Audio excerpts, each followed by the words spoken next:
Peeps, it's been a while. It's been a while, guys. But I'm here, and I want to go live and talk a little bit about what I was talking about on my statuses. The last 3 statuses I think I made about love and telling people you love them. What's so wrong about telling people you love them? Why have we made it seem like saying I love you has to be so like platonic and have to be so immersed in the individual that it's only something that a husband and wife supposed to tell each other? That's ignorance. That's immaturity at its most. Everything that we've been taught since we were adolescents, going to church, because I'm pretty sure people in the black community specifically, we were raised in the church. So you guys know the scriptures. You know the words. You know the commandment.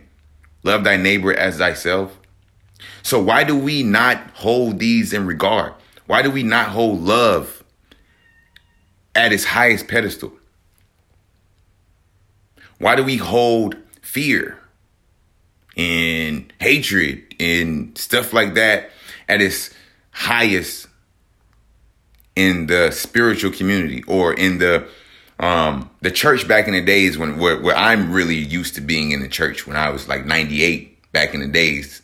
The church was where everybody went.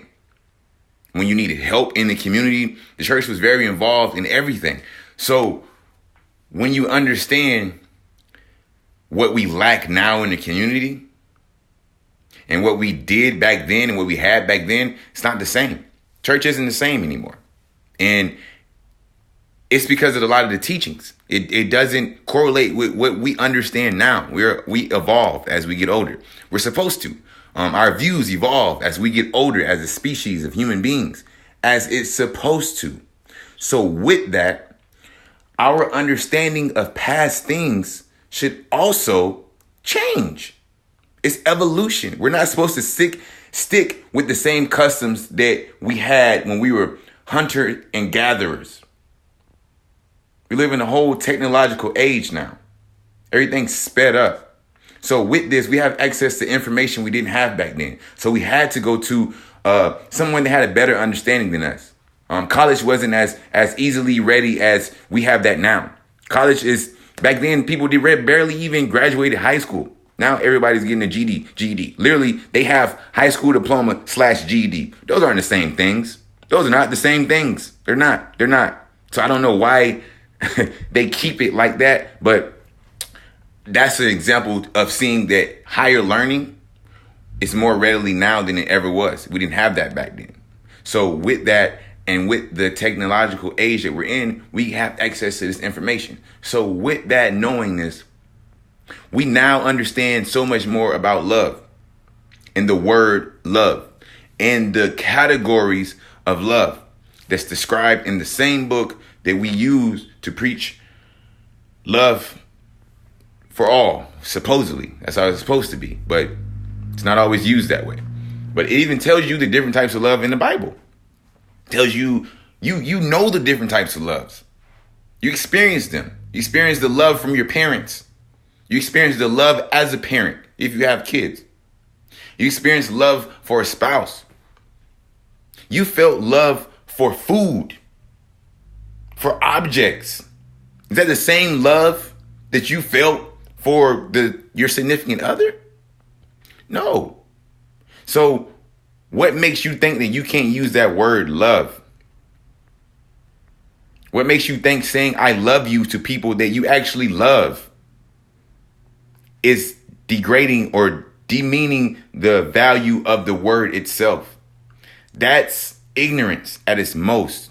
Go research love. If you are really about loving people and loving things, then you will understand and you will research the love, because you will feel the different types of love. It's different energies, bro, because it's not a one-dimensional thing. It's universal. It's multidimensional. Love is God. Can you describe to me what God is? Can you really describe to me what God is? No. So how can you sit here and try to put love in a box? Same way we have troubles now, trying to put a universal, omnipresent, omni-knowing, all being into one sect and say that, no, this is God. Like, how can you say that? Like, how can you literally stand on that when you know that it's information out there? When you know that it's more stuff out there? How can you stand on that as a premise and then use texts that tell you to love everything? Love everything. It literally tells you love everything. Love everybody. Love your neighbor as thyself. God is love. If you know love, you know God. Love. Love everything. You're supposed to. Because if you love yourself, then you'll see yourself in everything. And that will force you to love everything. So that's why self-love is so important. Start with yourself. And then you can feel the things. You can feel the different types of love that you have for yourself. You know what I mean? Because you will love some parts of yourself more than you would the other. But it's still love. It's still love. Stick in the premise, in the vibration, in the energy of love. Because love is such a high vibration that when you try to dumb it down, you don't get the same feeling. You don't get the same understanding because you've taken off so many sections of the whole totality of it that now you've crafted it into such a small verbiage, 4-letter word that now is so misconstrued universally. When you can just leave it universal and just start to explain the different types of love to people instead of just saying love. Start explaining to them the different types of love. So when people go out there with their hearts wide open, because we are those type of beings that need that emotional support, that emotional dependency, regardless of what anybody says. Adam was put on in the Bible, biblically, I'm speaking biblically, just allegorically and metaphorically, because that's my understanding of a lot of the texts in the Bible is really like allegories and metaphors. Adam had everything in the world. He had dominance over everything in the world. He had everything. But he still was lonely. He still had no one there that he could go and have an understanding with. He had no other human being there. So with him having the world, you can have the world. You can be happy inside yourself. But you still need somebody outside of you, bro.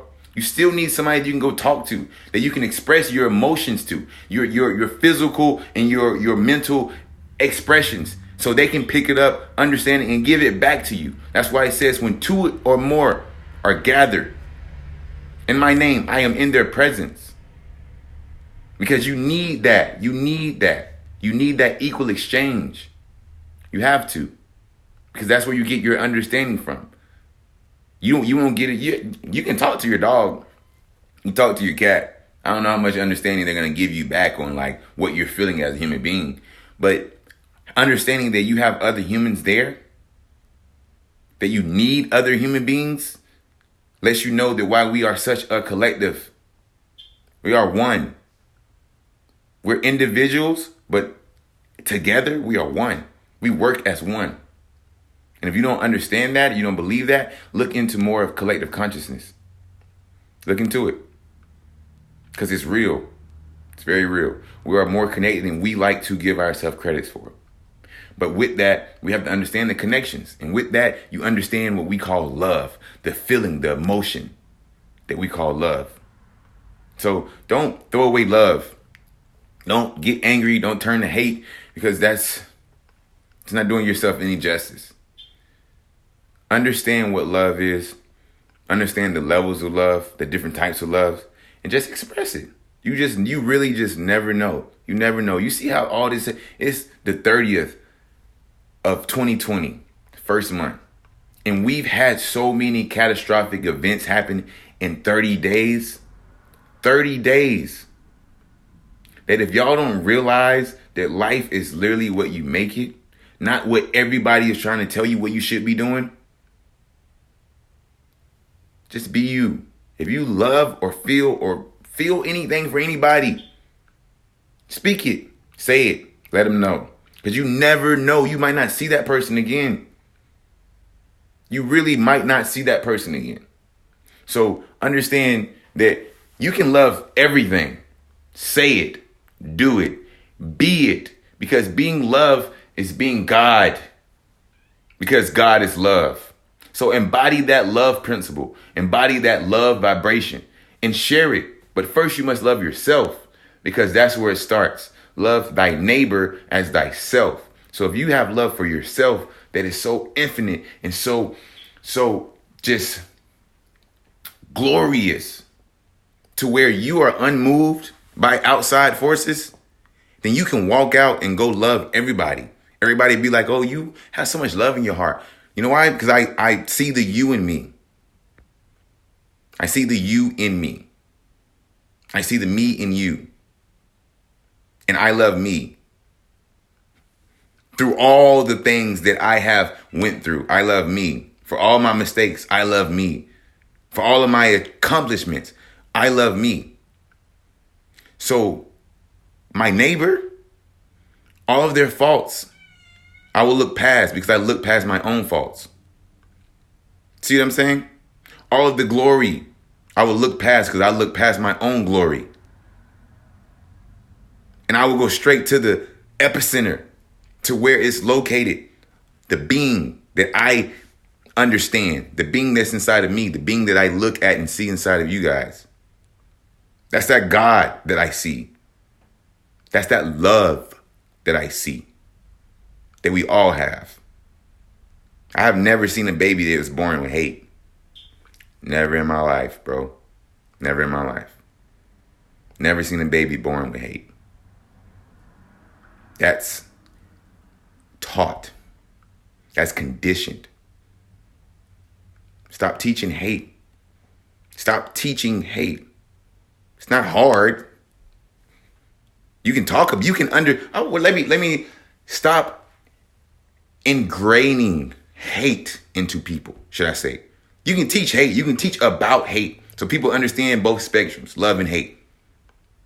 But don't ingrain it in people to where they're like, oh, if you don't believe this, then you're going to hell. And you just, no, bro. I love you regardless of what you believe. I love you regardless of how you look. Because that's what makes you you. So you have to realize love is for everybody, man. Love is a vibration. Love is a feeling. Love is a whole entity in itself. When you have love, your whole body tingles, right? When you have hate, it feels like you're even taken over by your anger, right? Taken over by your anger, right? Possession. Don't let the lower sides of yourself take over. Don't give them that power. Don't empower them. Give that power back to your higher being, to your higher self, to the better you, to the love you, to the higher ground you, to that pure vibrational love that you came in this existence as. Get back to that. So I say you won't see the kingdom of heaven unless you're have the state of mind of a child. Meaning that you don't see anything, no prejudging, no prejudice. You just see a person, a being, and you're a being. So you're like, oh, a being. Ah! Do it. Try it. Apply it. Love.